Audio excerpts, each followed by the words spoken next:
Welcome to the Augusta of the North, or here at the Stafford Motor Speedway for this week for the first running of the GAF Modified Masters for the Open Modifieds.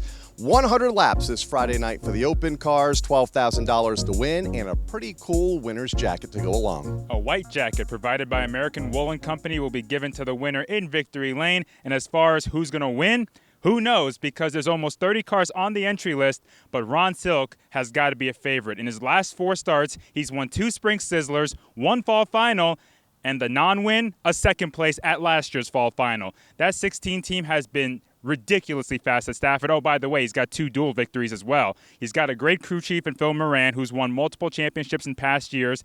They're firing on all cylinders, but you still got a lot of good drivers behind them trying to dethrone him. Woody Pitkat, 6-time Open Modified winner. Teddy Hodgson won a duel this year. Ronnie Williams, multi-time Open Mod winner. Mike Christopher Jr. in the 00, he won an 80-lapper this season, among many more. It's going to be a good race, a tight field. You got to execute from start to finish, both on track and on pit road. Some of the best in modified racing will be here, nearly 30 of them to go for 100 laps, a race that was actually supposed to be held last Wednesday, but Mother Nature has postponed it to this Friday night. Now, as usual. As usual. Seems to be the theme here this year, although they're saying Friday's going to be a top 10 weather day this season, so fingers crossed.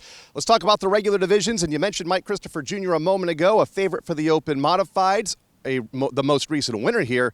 He's also on a pretty good hot streak right now in the SK Modifieds. Yeah, it's hard to get 4 consecutive top 2 finishes, but he has done that. He won the Senators Cup about a month ago, won again in our most recent feature 2 weeks ago, and he's climbed up to 3rd in points. That 82 team, they found something in that car, and they've been lockstep running up front no matter where they start. Halfway through the race, there's that black and white digital 82. Mike Christopher's been fast all year. It's a lot like how he was 3 years ago when he had a hot summer stretch and he finished 2nd in the points that season. He wants to get that championship. That's about one thing he hasn't done yet in the SK Modifieds. He's won all the big events, but he hasn't won a championship yet. Still half a season to go, but that 82 team has been very fast. I do want to give one shout out to somebody who had a good run a couple weeks ago, Wesley Prucker. Yep. He was running top 5 for the first 10 laps of the feature before an accident took him out of the race. He's got the car put back together, and he's very motivated to try and back up that strong run he had last Friday. Andrew Moeller still the championship point leader, but the top 5 streak has come to an end. Yes, he finished 6th. Missed it by 1 position, but it can only last so long. I think the record, at least since we've kept stats at Stafford back in '93, is 10 top 5s in a row. It's really hard to do. And Moeller got 8 in a row. That's very impressive by that Petty Cash team. Still looking for enough speed and enough fortune to get that victory. We'll see what he can do after a week off. That 85 team, everyone from the SK Modifieds, they're refreshed a bit after that week off. Got to get going for the second half. Let's see if Moeller can get it done and hit victory lane. In the late models, it was good to see 2 veterans and former champions of the division that have had tough seasons at the front of the field 2 weeks ago, last time they raced, battling for the top spot. You think it was a flashback to like 5, 6, 7, maybe 10 years ago. Adam Gray versus Tom Fern, battling for the win the last 5 laps. Tom Fern took the lead at halfway, but Adam was fast. He came through quickly, got past Tom. A classic battle between these two, and after a horrible season, including a couple races that he skipped, whether it's because of choice or because of engine issues, Adam Gray comes out on top with his first win of the year, a huge win for that 97 team, and he finally feels like whoever had that voodoo doll has been nice to him now lately, because he and his son Jacob have had much better runs lately at Stafford on Monday nights and Friday nights. So yes, Adam is back, although he never really left. I mean, he went through a slump, but everybody goes through a slump, and we've seen that with Tom Fern this year, and he had the car the best it's been so far this season, led a couple laps, finished 2nd, a big podium run for that team. Paul Verrecchio Jr. once again sneaks up in the podium. Kevin Gambacorta, point leader, another top 5. He's finished top 5 in every feature. It seems like the field has kind of opened up a bit in terms of new faces competing for wins. We've seen Tom up there battling for the win. We saw Adam up there. We've seen Alex Fern up there. We've seen Chris Meyer now up there. I think Bobby Stark III is not too far away from battling up there himself.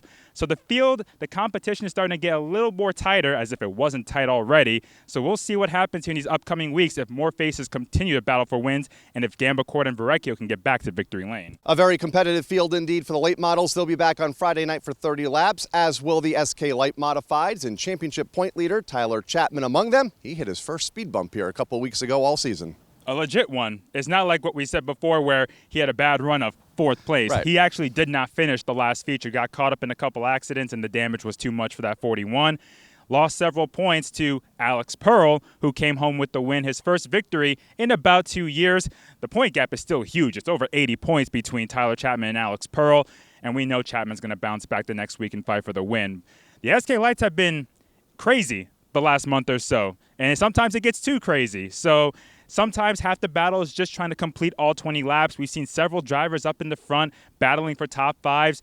We have people like Ron Mitford Jr., top 5 in points.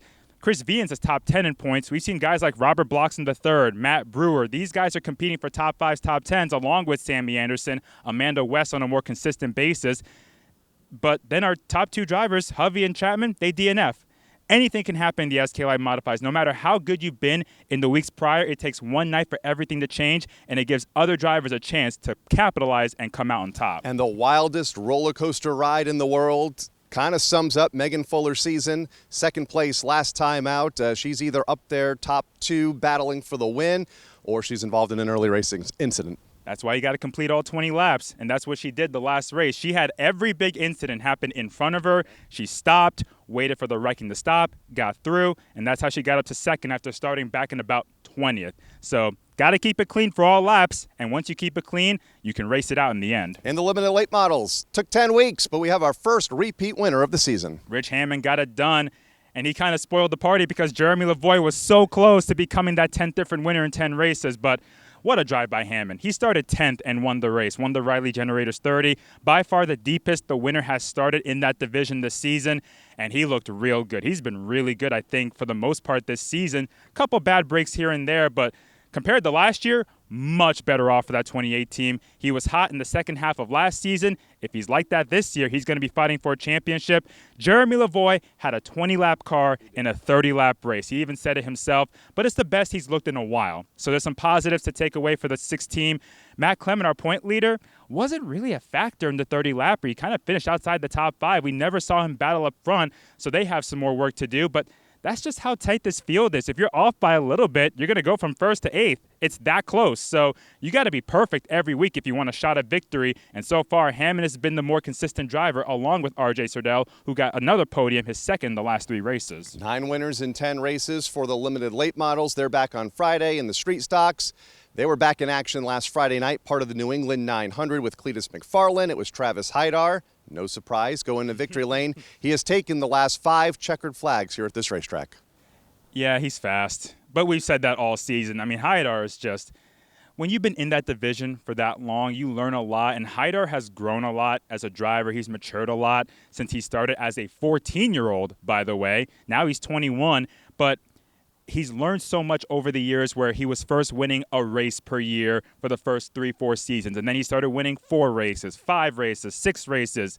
Now it's 7 points races and a non-points race. Oh, by the way, he pocketed $1,000 with that win last Friday in front of a sold-out crowd. And a pretty cool trophy. A sick trophy. The Bald Eagle trophy, that was amazing. And he had the time of his life. He got to say, hell yeah, brother, to all the fans out there, and they gave him an ovation. That 11 team has just been incredibly good, and nobody has caught up to him yet. We'll see what can happen this week, the week after. Haidar's still not the point leader, though. Travis Downey's the point leader by just 2 points, I believe, because he got caught up in a wreck with the guy who came in second in points in the last points feature, in Tyler Trott. So that helped Haidar a lot. Now, Downey's got to stay consistent and stay with the 11. He can keep up. He can fight for that championship. But right now, with the 11 car and the way they're going, they're the championship favorite with a season or half a season to go. An amazing weekend, but now back to business here this week with the GAF Modified Masters. Going to be fun. It's always fun. It's a Friday night at Stafford. How can you not have fun being here? The racing has been awesome all year long across our 5 weekly divisions. We're back at it. It's going to be very interesting to see how much that week off changes everything, who's going to stay hot, who gets cold, and who comes out on top. As we head into the second half of the 2024 season here at the Stafford Motor Speedway, in a big way, the GAF Roofing Modified Masters for the Open Modifieds here at Stafford, plus all 5 weekly divisions back on track. It all gets underway just after 6 o'clock here at the Stafford Motor Speedway. And if you can't join us here in person, you can tune us in on Flow Racing.